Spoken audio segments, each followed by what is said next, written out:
Ici Satu. J'avais un collègue bien trop méticuleux pour son propre bien. Bien sûr, tout le monde devait suivre les règles, mais il était tellement pointilleux sur les moindres détails que ça rendait tout le monde fou. Stars, on vient de passer de midi à la nuit, monsieur. Deux jeunes filles aux oreilles d'animaux contemplèrent le ciel étoilé avec surprise. Tama, avec des cheveux blancs courts, des oreilles et une queue de chat, et Pochi, avec une coupe au carré brune, des oreilles et une queue de chien. Il doit y avoir un décalage horaire. Ce commentaire vint d'Arisa, accompagné d'un soupir qui forma une bouffée de vapeur blanche. Réincarnation aux cheveux lilas, considérée comme malchanceuse, elle possédait les connaissances modernes qui correspondaient à son statut d'ancienne japonaise. Nous sommes à l'extrémité ouest du grand désert, ce qui est très loin de l'endroit où nous étions au royaume de Kuvor qu'il y a un instant, confirmai-je. Nous nous sommes téléportés ici après qu'une petite fille aux cheveux bleus pâles, peut-être la déesse Parion elle-même, m'ait dit de sauver le héros de cette époque. Notre destination était la province de Parion, où Ayato le héros devait être en difficulté. Nous étions alors dans la salle du cœur de la ville, à l'extrémité ouest du continent, l'endroit le plus proche où je pouvais nous emmener avec le déploiement d'unités. De là, Arisa a utilisé la magie spatiale pour nous emmener dans le désert. La lune est magnifique, n'est-ce pas? A remarqué Lulu. Personnellement, je pensais que ses beaux traits et ses cheveux noirs pouvaient rivaliser avec la lune suspendue au-dessus du désert. Oui, c'est vrai. En répondant, je me suis souvenu que dans la littérature classique japonaise, cet échange pouvait être interprété comme une déclaration d'amour. Mais bien sûr, en tant que personne de ce monde parallèle, Lulu ne le savait pas. Peu importe. Tu aimes ça aussi, Mia? L'elfe a répondu distraitement à ma question. Lorsqu'elle a hoché la tête sans quitter le ciel des yeux, ses couettes ont bougé, dévoilant ses oreilles légèrement pointues. Maître, mes capteurs de chaleur ont détecté une anomalie. Nous devrions agir pour empêcher la baisse de température corporelle, je recommande. Cette façon détournée de dire « il fait froid » n'était pas inhabituelle pour Nana, un homoncule blond d'un peu plus d'1 an. Comme les autres filles semblaient avoir froid elles aussi, je leur ai distribué des vêtements plus chauds de mon entrepôt. Le désert semble devenir beaucoup plus froid la nuit, contrairement au jour. Maître, j'ai éliminé tous les monstres qui rôdaient dans les environs. Lisa rapporta d'un air froid. La vive lumière de la lune se reflétait sur les écailles autour de son cou et de ses poignets, qui la marquaient comme membre de la tribu des écailles oranges, ainsi que sur sa queue, qui claquait sur le sable lorsque je la félicitais. On voyagera en dirigeable à partir d'ici? Bonne question. Pour l'instant, Ayato et son groupe ne semblaient pas gravement blessés. Les informations du héros dans mon onglet marqueur n'indiquaient qu'une légère perte de santé et d'endurance, ce qui était tout à fait normal pour un groupe cherchant à vaincre un seigneur démon. Leur position actuelle était l'antre du mal, et non la province de Parion. Ils devaient être en train d'explorer une sorte de repère de seigneur démon. Il leur faudrait peut-être un peu plus de temps avant d'avoir réellement besoin de notre aide. J'utiliserai ma magie spatiale pour nous rapprocher de la frontière de la province de Parion. Le moyen le plus rapide serait d'utiliser la course éclair, pour y aller et définir un point de téléportation, puis de transporter tout le monde avec le sort de magie spatiale retour. De là, nous entrerons dans la province normalement, par voie terrestre. J'ai pensé que nous pourrions commencer par nous rendre à la capitale de la province de Parion, trouver quelqu'un qui connaissait Ayato le héros et obtenir des informations sur sa localisation. J'ai utilisé mon guide du ministère du Tourisme pour trouver rapidement l'entrée de la province de Parion, puis j'ai emmené tout le monde avec moi. On est toujours dans le désert? On n'est pas allé très loin, alors?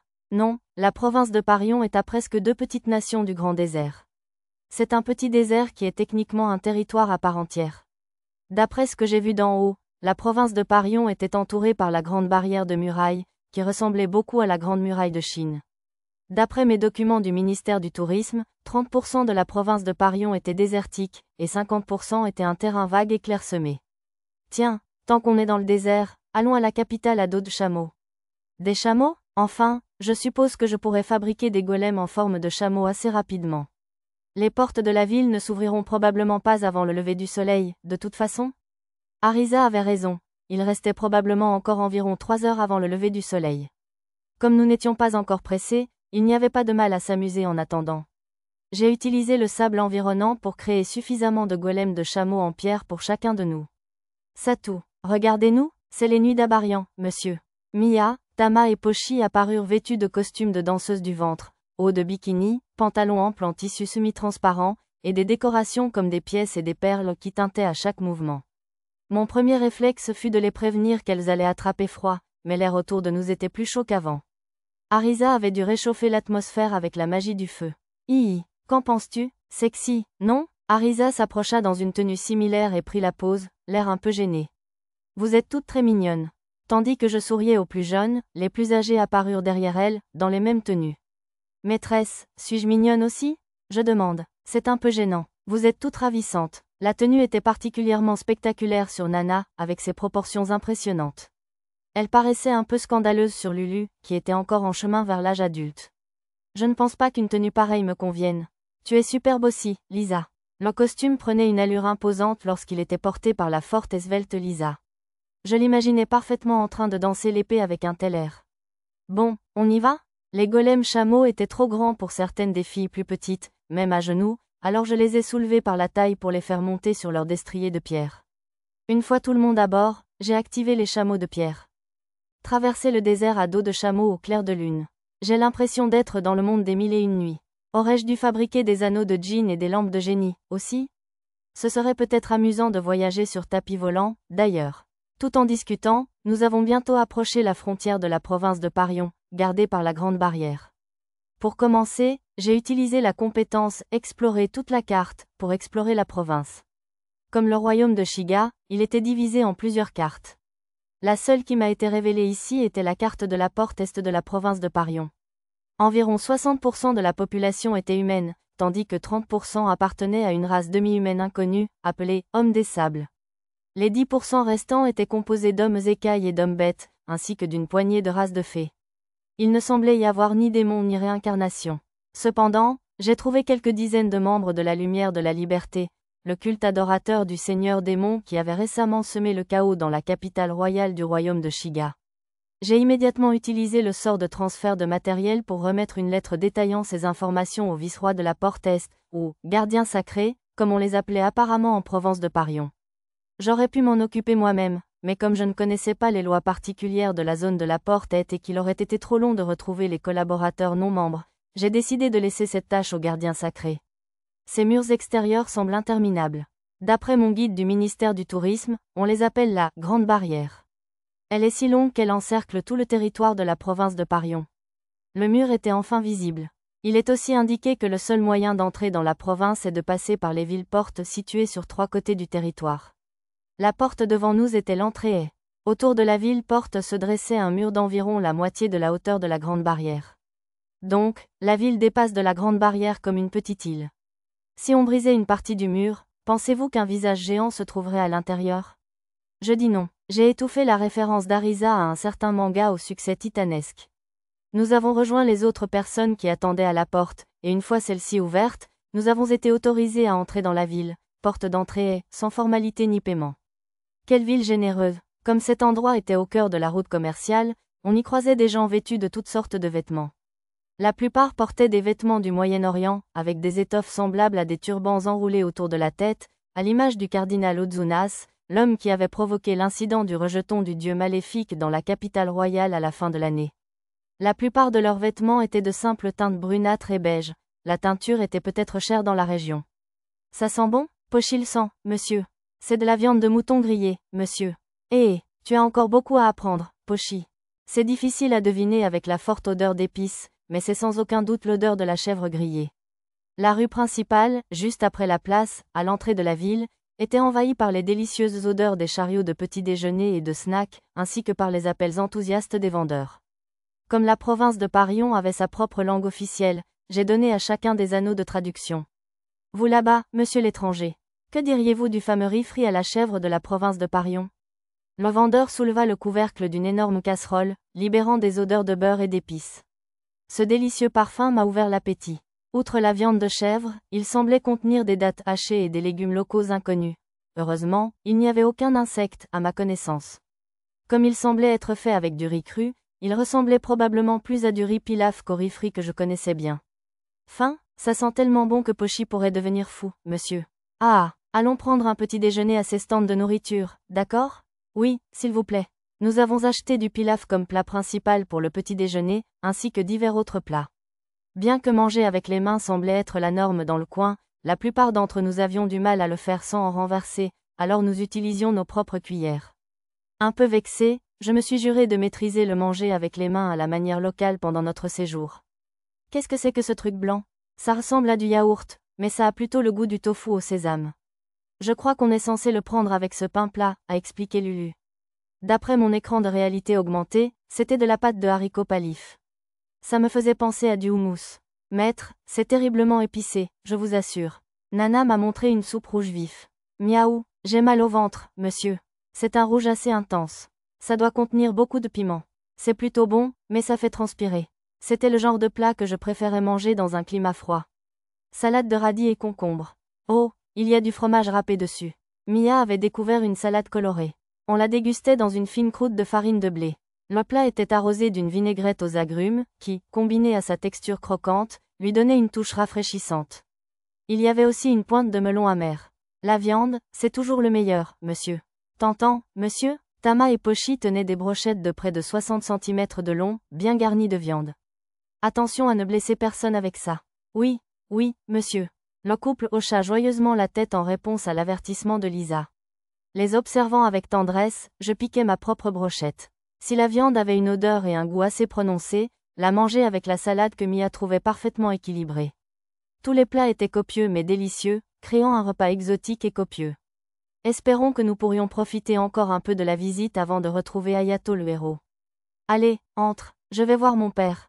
Du calme, gamin. Personne sans permis n'est autorisé à franchir cette porte, quelle qu'en soit la raison. Alors que nous contemplions les rues bondées en nous dirigeant vers la porte de la grande barrière, nous entendîmes un jeune garçon et un gardien se disputer un peu plus loin. Ce gamin ne passera pas. Ouais, pas quand un permis coûte la bagatelle de 10 pièces d'or. C'est une somme importante, même pour un marchand expérimenté. On ne te donnera pas un permis d'entrée si tu t'entraînes suffisamment dans un temple? En théorie, mais j'ai entendu dire qu'il faut 10 ans d'entraînement intensif pour ça. Et les guerriers, ils ne peuvent pas devenir soldats du temple? On dit qu'il faut être un adepte pour y entrer. Les experts sont recherchés partout. J'ai entendu dire qu'ils laissent entrer les mages et les artisans aussi. Bon, de toute façon, ce gamin n'a pas de chance. J'ai surpris une conversation entre des hommes qui observaient la dispute à l'entrée. J'essaie de travailler ici. Reviens quand tu auras un permis d'entrée pour moi. Le gardien poussa le garçon d'une rude poussée, le faisant tomber vers nous. Un enfant frêle à la peau ocre et rugueuse, apparemment l'un des hommes des sables dont j'avais entendu parler lors de ma recherche sur la carte plus tôt. Ça va, monsieur? Ça va? Tama et Pochi se précipitèrent vers le garçon. Non, ça va aller. Merci de t'en soucier. Dis donc, ce sont des vraies oreilles? Miaou, on ne devrait pas toucher les oreilles d'une jeune femme sans demander son avis, monsieur. Tama se recula brusquement lorsqu'il tendit effrontément la main vers ses oreilles de chat. Pochi agita un doigt de reproche vers le garçon surpris. Désolé, c'est ma faute. Je ne pensais pas que ça te dérangerait autant. T'inquiète, sois heureuse. Les oreilles aplaties de Tama se redressèrent aussitôt lorsqu'elle accepta les excuses du garçon. Attends une minute, il est blessé. Mia, je m'en occupe. Nous nous éloignons de la foule près de la porte pour que Mia puisse utiliser la magie de l'eau pour soigner le garçon. Merci beaucoup, tu es vraiment génial pour quelqu'un d'aussi petit. Le garçon aux manières brusques observa Mia. Ses oreilles d'elfe semblèrent attirer son attention, mais il n'essaya pas de les toucher cette fois. Visiblement, la réaction de Tama lui avait appris la leçon. Au fond, il semblait être un bon garçon. Mon écran de réalité augmentée indiquait que le garçon s'appelait Raito. Bien qu'il semblait assez courant que les noms de famille dans la province de Parion se terminent par « je n'ai pas pu m'empêcher de penser à l'orthographe japonaise du mot anglais light ». Par curiosité, j'ai cherché des indices indiquant qu'il pourrait s'agir d'une réincarnation. Il n'avait pas de titres inhabituels, ni de capacités appelées compétences uniques. En fait, il n'en possédait qu'une, bien qu'assez étrange, intuition. Je t'ai entendu te disputer avec le gardien. Pourquoi veux-tu passer la porte? Je vais retrouver mon père, alors. Ton père? Oui, parce que ma mère est morte pendant l'épidémie. Je vais transmettre son dernier message à mon père. Sais-tu où il est allé? La Cité Sainte. Je n'ai plus de nouvelles de lui depuis qu'il y a été appelé par le grand sage. La Cité Sainte faisait référence à la Cité Sainte de Parion, la capitale de la province de Parion. Si je vois ton père, je lui ferai savoir que tu le cherches. Pourrais-tu me dire son nom? Mon père s'appelle Yusak. C'est bizarre, non? Il dit qu'il vient d'un pays étranger. Je le crus sur parole. Comme je venais d'arriver dans la région, je n'avais aucune idée de ce qui rendait ce nom inhabituel. Quoi qu'il en soit, j'ai fait une recherche, mais je n'ai trouvé personne sur cette carte ni sur aucune autre disponible dans les environs. Maître, ne pourrions-nous pas emmener ce jeune homme avec nous à la Cité Sainte? La gentille Lulu sembla compatir à la situation critique de Raito. Tiens, tu es plutôt gentil pour un tel ego. Raito répondit promptement à la gentillesse de Lulu par une impolitesse accrue, ce qui la fit déprimer. Fais gaffe à ce que tu dis, espèce d'idiot. Arisa donna une bonne tape sur la tête du garçon. Aïe, zut, t'es une vraie nana violente. Tu l'as bien mérité pour avoir traité Lulu de moche. Tu ne devrais pas dire des choses qui blessent les gens. Quoi, ça t'a blessé? Lulu hocha légèrement la tête. Je t'ai eu. Désolée, ma mère aussi était toujours en colère contre moi. Réfléchis à ce que tu vas dire avant de le dire, pourquoi pas? Bon sang, elle était toujours sur mon dos. Je vais mettre ma mère en colère tout le temps. Je m'en fiche qu'elle me crie dessus, j'aimerais juste qu'elle soit encore là. Quand Raito se mit à pleurer en pensant à sa mère, Tama et Pochi parurent troublés, ne sachant pas comment l'aider. Arisa lui tendit un mouchoir pour essuyer ses larmes, et il se moucha avec un bruit de klaxon caricatural. Maître, la permission d'emmener les larves? Je vous en prie. Eh bien, on dit que les rencontres fortuites sont le fruit du karma. Emmenons-le avec nous à la Cité Sainte. De toute façon, ce problème semblait facilement résolu avec de l'argent. Ils nous ont laissé passer très vite. Il s'avéra que nous n'avions même pas besoin d'argent pour franchir la porte. Mon médaillon de vice-ministre du tourisme du royaume de Shiga nous avait permis d'entrer, et ils avaient accordé à Raito un permis pour nous accompagner lorsque j'avais promis d'être son tuteur. Et, vous devez être un gros bonnet. Ce portier s'inclinait comme un dingue. Vraiment, maître est un très gros bonnet, monsieur. Tama et Pochi semblaient ravis de l'enthousiasme de Raito. Il y a une autre ville par ici, à ce que je vous rapporte. Les rues au-delà de la porte étaient principalement peuplées de personnel du temple en civil et de caravanes de marchands. L'atmosphère du quartier était étrangement sombre et religieuse. Nous nous sommes dirigés vers la périphérie de la ville pour trouver une diligence pour la ville sainte, comme le conseillait le portier. Bah, Mia avait raison, le mur d'enceinte autour de la ville était assez bas. Vous ne plaisantez pas, Raito leva les yeux vers lui. N'importe quel monstre pourrait franchir ce mur. Ah, ne vous inquiétez pas pour ça.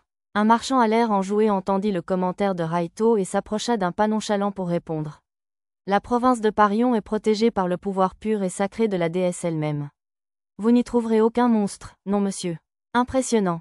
Effectivement, j'ai consulté ma carte et je n'ai trouvé aucun monstre dans la zone. La déesse était peut-être plus puissante que je ne le pensais. À moins que vous n'alliez fouiller dans les ruines souterraines qu'on appelle les antres du mal. Tant que vous restez loin d'ici, vous serez en sécurité. Bien que je n'ai pas trouvé les ruines souterraines sur la carte, j'ai vu plusieurs petites zones vides dont la taille variait de celle d'un humain à celle d'une calèche. Ce devaient être les entrées des antres du mal. Et comme nous évitons les antres du mal, notre caravane marchande est en sécurité. Apparemment, notre diligence pour la Cité Sainte voyageait avec sa caravane. Nous avons également été rejoints par des charrettes remplies d'artisans et d'enfants, soldats du temple en formation. Chacun d'eux possédait un don, une aptitude héréditaire particulière. Toute cette situation sent le danger. Facile comme bonjour. Oui, Mia. Tant que le maître est avec nous, nous ne courons aucun danger, je le confirme. C'est agréable d'avoir une confiance aussi totale.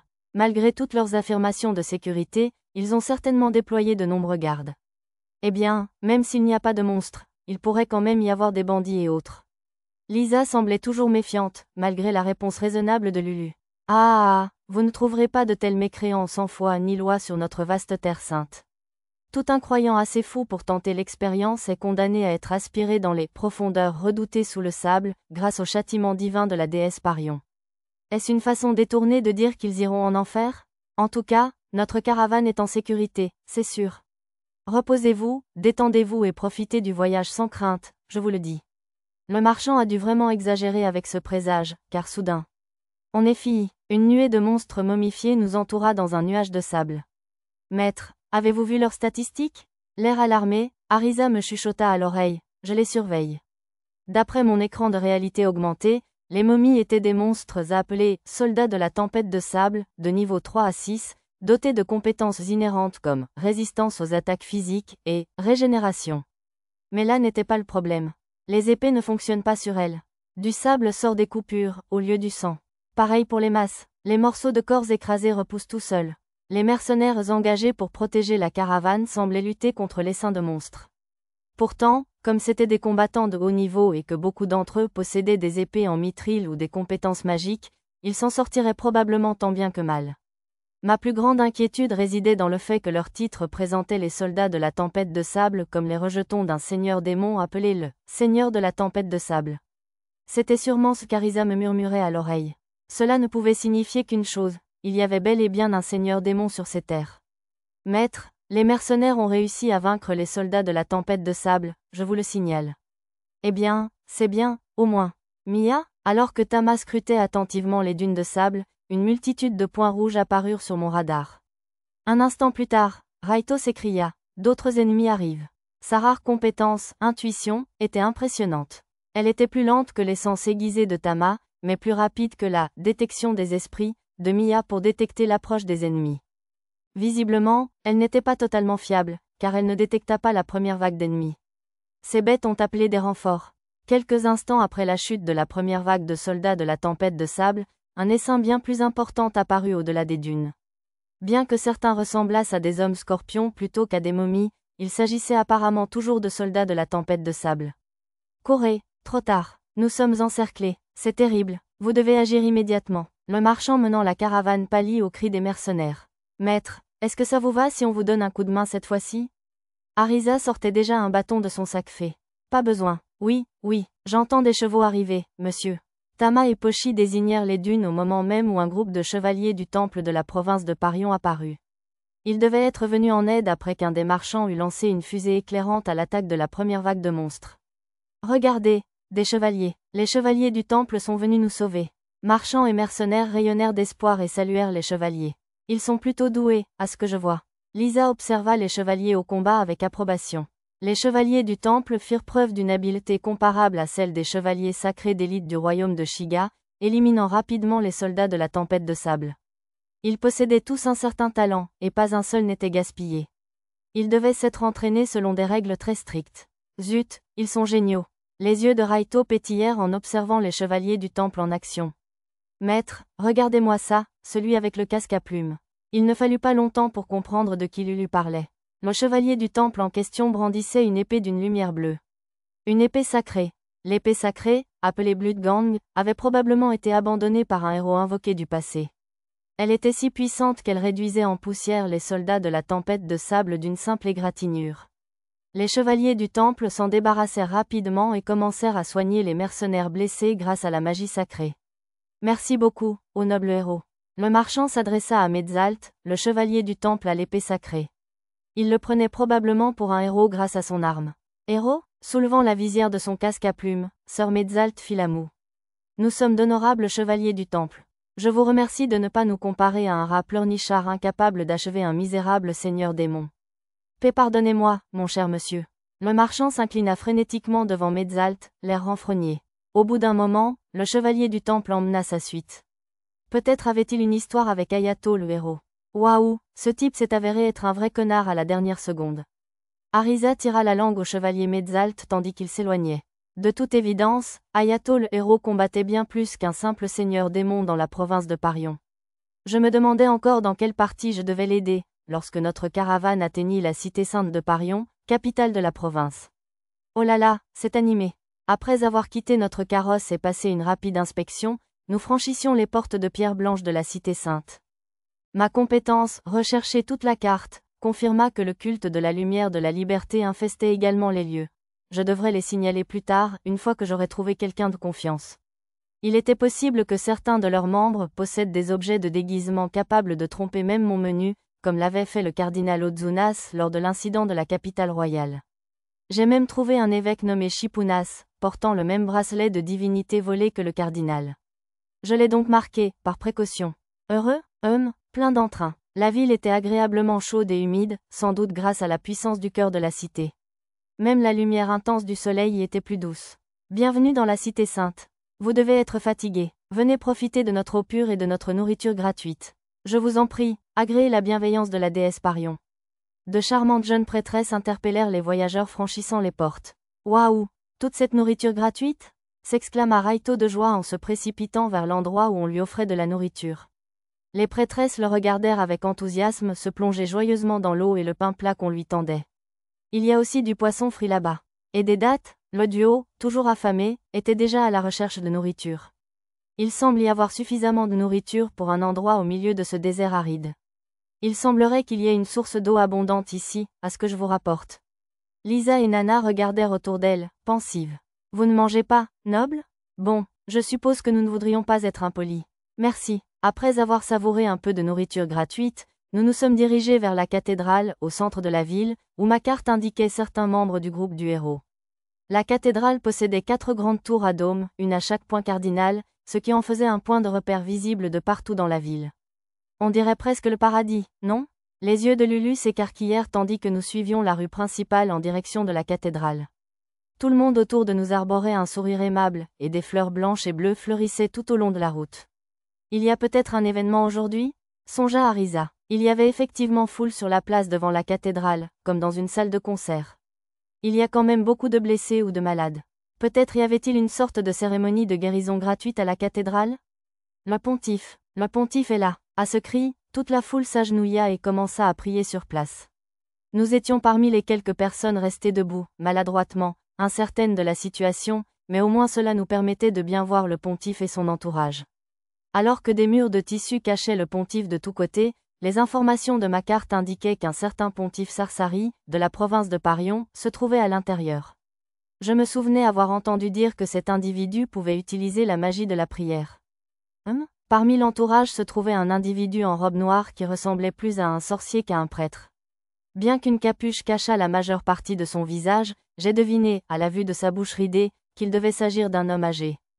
Il possédait un objet inhibiteur de reconnaissance avancée, ou quelque chose du genre, qui bloquait ma compétence « analyse ». Pourtant, mon écran de rat indiquait qu'il était un mage de niveau 50. À en juger par sa tenue, il n'était probablement pas prêtre. Son titre de « sage » suggérait qu'il était peut-être le conseiller personnel du pontife, ou quelque chose du genre. Il s'appelait Sorehero, et il était probablement le « grand sage » dont Raito avait parlé. Miaou. Alors que je lisais les informations du mage, Tama pressa soudain son visage contre ma jambe. Elle semblait anxieuse, ou peut-être simplement bouleversée par la foule. Un concert d'acclamations ramena mon attention à temps pour voir une lumière bleue pure briller à l'intérieur du tissu et se répandre dans l'assistance.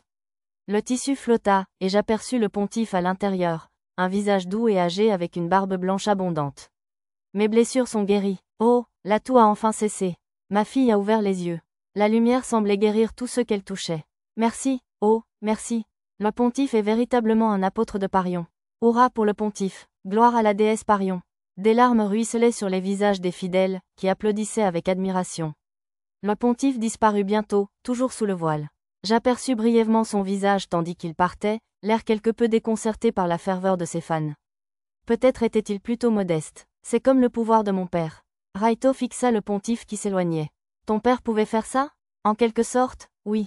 Il n'était pas aussi puissant, cependant. Raito fit un signe de tête à Arisa. Dis donc, mon père est peut-être l'apprenti du pontife maintenant. Je vais le découvrir. Avant que je puisse l'arrêter, Raito se précipita dans la foule.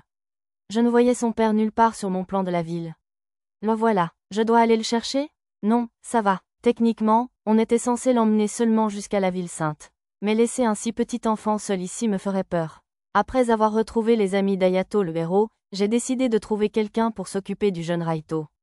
La magie de ce pontife était vraiment impressionnante. Tu crois que c'était un avant-goût de la puissance de la magie sacrée? Non, c'était une compétence unique. Les informations de ma carte indiquaient que le pontife avait une capacité spéciale, guérison universelle. Tu veux dire que c'est une réincarnation? Je n'en suis pas sûre. J'ai aperçu sa barbe et les cheveux sous son turban, et il n'était pas violet. Il n'avait pas non plus le titre de « héros », bien sûr. Même si je suppose qu'il avait une seule mèche violette, comme le cardinal Ozunas. Vu qu'il est le pontife de la province de Parion, peut-être a-t-il reçu une compétence unique de la déesse elle-même, comme un héros? Bien vu, cela lui gagnerait certainement beaucoup plus d'adorateurs. Alors qu'Arisa hochait la tête sagement, j'ai vu Tama et Mia lever les yeux au ciel, les oreilles dressées. Mia, Satu. J'ai suivi leur regard et j'ai vu une ondulation se propager dans l'air. Puis un vaisseau argenté est apparu près de la cathédrale. Maître, regardez, oui, je connais ce vaisseau.